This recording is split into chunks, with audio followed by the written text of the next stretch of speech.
Samajwadi party के राष्ट्रीय अध्यक्ष बनने के बाद आज पहली बार मुख्यमंत्री अखिलेश यादव ने अपने विधायकों और नेताओं के साथ बैठक की।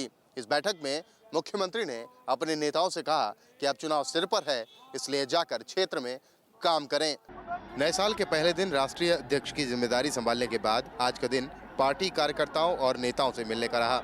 सीएम अखिलेश ने सबसे पहले प्रदेश भर से आए कार्यकर्ताओं से मुलाकात की, उनकी समस्याएं सुनी और उसके बाद कार्यकर्ताओं को चुनाव के लिए कमर कसने का संदेश सुनाया। 5 कालिदास मार्ग पहुंचे नवनियुक्त प्रदेश अध्यक्ष नरेश उत्तम को निर्देश दिया कि कार्यकारिणी का गठन करके जल्द से जल्द मैदान में उतरें। इसके बाद पार्टी से बाहर किए गए अखिलेश समर्थक कई नेता भी उनसे मिलने पहुंचे। यही नहीं, अब तक मुलायम खेमे में रहे गायत्री प्रजापति भी मुख्यमंत्री आवास में उनसे मुलाकात करने पहुंचे। अखिलेश यादव राष्ट्रीय अध्यक्ष बनकर पार्टी पर अपना कब्जा जमा चुके हैं।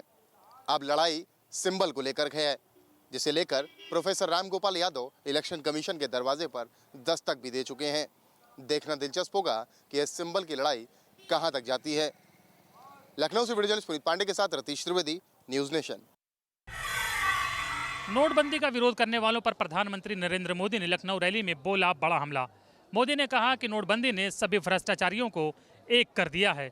लखनऊ में बीजेपी की परिवर्तन रैली को संबोधित करते हुए प्रधानमंत्री नरेंद्र मोदी ने यूपी के लोगों से राज्य में परिवर्तन की अपील की। और मैं आपको भरोसा देता हूं, हमें अवसर दीजिए, हम इस गुंडागिर्दी को खत्म करके रहेंगे।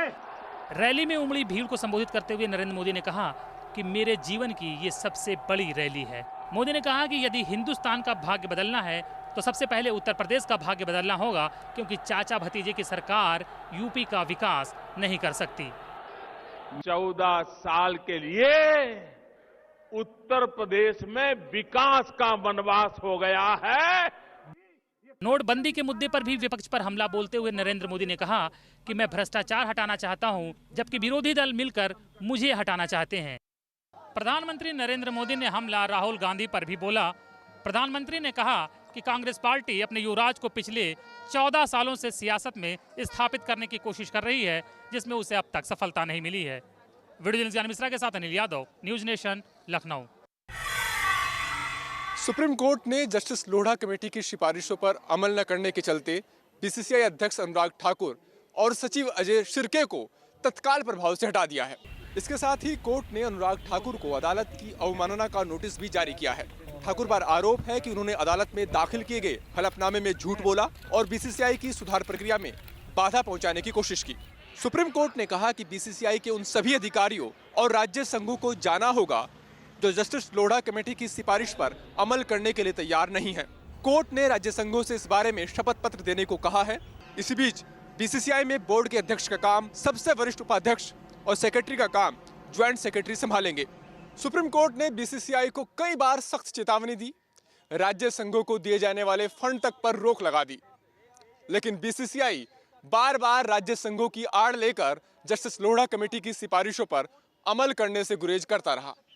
आखिरकार सुप्रीम कोर्ट ने आज वो फैसला ले ही लिया, जिसके चलते अनुराग ठाकुर को जहां अपनी कुर्सी गंवानी पड़ी है, वहीं दूसरी ओर अदालत की अवमानना के आरोप में जेल जाने का खतरा भी उन पर मंडराने लगा है। वीडियो जर्नलिस्ट सत्या के साथ Arvind Singh, News Nation, Delhi. BCCI के बर्खास्त अध्यक्ष अनुराग ठाकुर ने सदी हुई प्रतिक्रिया दी है। उन्होंने कहा है कि अगर सुप्रीम कोर्ट को लगता है कि एक रिटायर्ड जज बीसीसीआई को चला सकता है तो मेरी शुभकामनाएं। वहीं पूर्व क्रिकेटर और सांसद कृति आजाद ने कहा है कि अब बीसीसीआई की होगी सफाई। अनुराग ठाकुर ने इशारों में लोढ़ा पैनल पर तंज कसते हुए कहा कि अगर सुप्रीम कोर्ट के जज ऐसा सोचते हैं कि बीसीसीआई रिटायर्ड जजों के अंडर बेहतर काम करेगी तो मेरी शुभकामनाएं उनके साथ है। मुझे यकीन है भारतीय क्रिकेट उनके मार्गदर्शन में अच्छी तरह काम करेगा। भारतीय क्रिकेट और खेल की स्वायत्तता के लिए मैं प्रतिबद्ध हूं और सदा प्रतिबद्ध रहूंगा। कई पूर्व क्रिकेटर सुप्रीम कोर्ट के फैसले के साथ दिखाई दे रहे हैं। जो क्रिया हुई है भारतीय स्पोर्ट में, भारतीय क्रिकेट में, हम सबको इसको वेलकम करना चाहिए। सुप्रीम कोर्ट के इस ऐतिहासिक फैसले के बाद कई राजनेता इसके पक्ष में हैं तो कई खिलाफ में, लेकिन असल में देखना यह होगा कि अनुराग ठाकुर का अगला कदम क्या होता है। वीडियो जर्नलिस्ट देव कुमार चौबे के साथ मोहित राज दुबे, न्यूज नेशन, दिल्ली।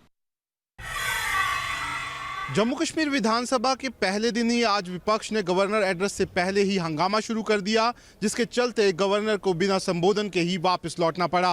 हंगामे की शुरुआत गवर्नर के असेंबली पहुंचने से पहले ही शुरू हो गई। नेशनल कॉन्फ्रेंस और कांग्रेस के विधायक जॉइंट सेशन में सरकार द्वारा की गई सीटिंग को लेकर भड़क गए और असेंबली के सेंट्रल हॉल में हंगामा शुरू हो गया।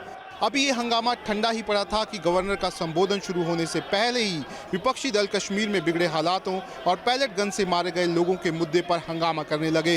इस दौरान विपक्षी विधायक हाथों में काले रंग के प्ले कार्ड लिए भी नजर आए। विपक्षी विधायकों के हो हंगामे को देखते हुए गवर्नर बिना अपना संबोधन दिए ही वापस चले गए। उधर विपक्ष के इस हंगामे को सरकार ने दुर्भाग्यपूर्ण करार दिया।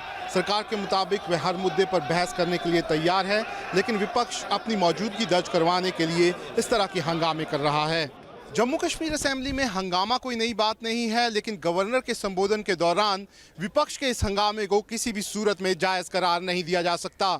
वीडियो जर्नलिस्ट एजाज अहमद के साथ शाहनवाज खान, न्यूज नेशन, जम्मू। केरल के पूर्व मुख्यमंत्री उमन चांडी आज बेंगलुरु की अदालत में हुए पेश। केरल के पूर्व मुख्यमंत्री उमन चांडी आज सोलर स्कैम से जुड़े एक मामले में बेंगलुरु के additional city civil sessions court में पेश हुए और अदालत में इस मामले को लेकर एफिडेविट दर्ज किया। दरअसल बेंगलुरु के उद्योगपति MK कुरुविला ने अदालत में उमन चांडी समेत 6 लोगों के खिलाफ शिकायत दर्ज की थी और आरोप लगाया था कि केरल में सोलर पैनल लगाने के लिए इन 6 लोगों ने उनसे 1 करोड़ 35 लाख रुपए लिए थे।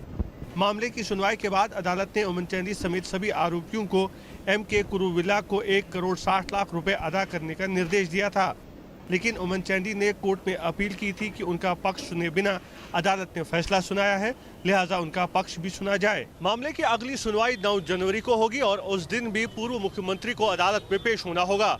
वीडियो जर्नलिस्ट मधु के साथ Yasir Mushtaq, News Nation, Bengaluru. Supreme court में सुरक्षा ड्यूटी पर तैनात दिल्ली पुलिस के हेड कांस्टेबल ने अपनी सर्विस रिवॉल्वर से खुद को गोली मारकर आत्महत्या की। हेड कांस्टेबल चांदपाल साल 2014 से ही सुप्रीम कोर्ट की सुरक्षा ड्यूटी में तैनात थे। सुप्रीम कोर्ट के जी गेट पर चौकी में उनकी ड्यूटी थी। आज उनकी ड्यूटी सुबह 7 बजे से दोपहर 1 बजे तक थी। अचानक सुबह करीब 8:15 बजे हेड कांस्टेबल चांदपाल ने अपनी सर्विस रिवॉल्वर से सीने में गोली मारकर आत्महत्या कर ली। गोली की आवाज सुनकर आसपास के लोग जब चौकी में पहुंचे तब हेड कांस्टेबल चांदपाल जमीन पर मृत पड़े थे। मौके पर पहुंची क्राइम और फॉरेंसिक टीम ने जांच की और हेड कांस्टेबल के शव को पोस्टमार्टम के लिए भेज दिया गया है। उत्तर प्रदेश के बागपत के रहने वाले हेड कांस्टेबल चांदपाल साल 1991 में दिल्ली पुलिस में भर्ती हुए थे। पुलिस को मौके से कोई सुसाइड नोट बरामद नहीं हुआ है। पुलिस अब हेड कांस्टेबल के साथियों और परिजनों से पूछताछ कर आत्महत्या की वजहों का पता लगाने में जुटी है। वीडियो जर्नलिस्ट दीपक बिष्ट के साथ Rumanullah Khan, News Nation, Delhi. Supreme Court का बड़ा फैसला, धर्म, जाति और संप्रदाय के नाम पर वोट मांगना गैर कानूनी। 7 जजों की बेंच ने सुप्रीम कोर्ट में हिंदुत्व के मुद्दे पर दायर याचिका पर सुनवाई करते हुए कहा कि धर्म जाति के नाम पर वोट नहीं मांग सकते नेता, ये गैर कानूनी है। चुनाव एक सेकुलर प्रोसेस है और इसका पालन किया जाना चाहिए। याचिका में सवाल उठाया गया था कि धर्म, जाति और संप्रदाय के नाम पर वोट मांगना रिप्रेजेंटेशन ऑफ पीपल एक्ट के तहत करप्ट प्रैक्टिस है या नहीं। चीफ जस्टिस की अगुवाई वाली बेंच ने इस मामले में सुनवाई के दौरान रिप्रेजेंटेशन ऑफ पीपल एक्ट के दायरे को बड़ा करते हुए कहा कि हम ये जानना चाहते हैं कि धर्म के नाम पर वोट मांगने की अपील करने के मामले में किसके धर्म की बात है, कैंडिडेट के धर्म की बात है या एजेंट के धर्म की बात। धर्म, जाति और संप्रदाय के नाम पर वोट मांगना भारतीय राजनीति में आम बात है। पंजाब, यूपी और गोवा जैसे राज्यों में चुनाव है, ऐसे में कोर्ट के इस फैसले के कई मायने हैं।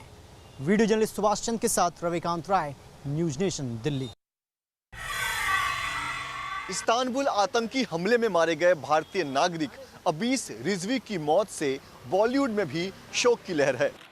पूर्व राज्यसभा सदस्य अख्तर रिजवी के बेटे और मुंबई के नामी रिजवी बिल्डर्स के CEO अबीस रिजवी भी 31 दिसंबर की रात इस्तांबुल के उसी नाइट क्लब में थे जहां आतंकियों ने हमला कर दिया और 39 नागरिकों की हत्या कर दी। अबीस रिजवी के बॉलीवुड से अच्छे रिश्ते थे और उन्होंने कुछ फिल्मों को भी प्रोड्यूस किया था। अबीस रिजवी की मौत की खबर से बॉलीवुड में भी शोक फैली हुई है। की रात से ही कई बॉलीवुड के चेहरे बांद्रा स्थित अबीस के घर पहुंचने शुरू हो गए हैं। अबीस रिजवी के अलावा गुजरात की खुशी शाह भी इस हमले का शिकार हो गई। फिलहाल दोनों ही परिवार अपने बच्चों के पार्थिव शरीर के भारत आने का इंतजार कर रहे हैं। वीडियो जर्नलिस्ट कामेश के साथ पंकज मिश्रा, न्यूज़ नेशन, मुंबई। ओडिशा के बालासोर से अग्नि 4 मिसाइल का सफल परीक्षण। 4000 किलोमीटर की मारक क्षमता वाली ये मिसाइल परमाणु हथियारों को भी ले जाने में है सक्षम। डीआरडीओ यानी रक्षा अनुसंधान एवं विकास संगठन के वैज्ञानिकों को एक और सफलता मिली है। ये सफलता है अग्नि 4 के सफल परीक्षण का। सतह से सतह तक मार करने में सक्षम स्वदेशी मिसाइल अग्नि 4 में द्विचरणीय शस्त्र प्रणाली है। यह 20 मीटर लंबी और 17 टन भारी है। अग्नि 4 मिसाइल में 5वीं पीढ़ी के कंप्यूटर लगे हैं। इसकी आधुनिकतम विशेषताएं उड़ान के दौरान होने वाले अवरोधों के दौरान खुद को ठीक एवं नियंत्रित करना है, साथ ही उचित दिशा में जाना है। गौरतलब है कि इससे पहले दिसंबर के अंतिम सप्ताह में करीब 6000 किलोमीटर रेंज तक मार करने वाली मिसाइल अग्नि 5 का सफल परीक्षण हुआ था।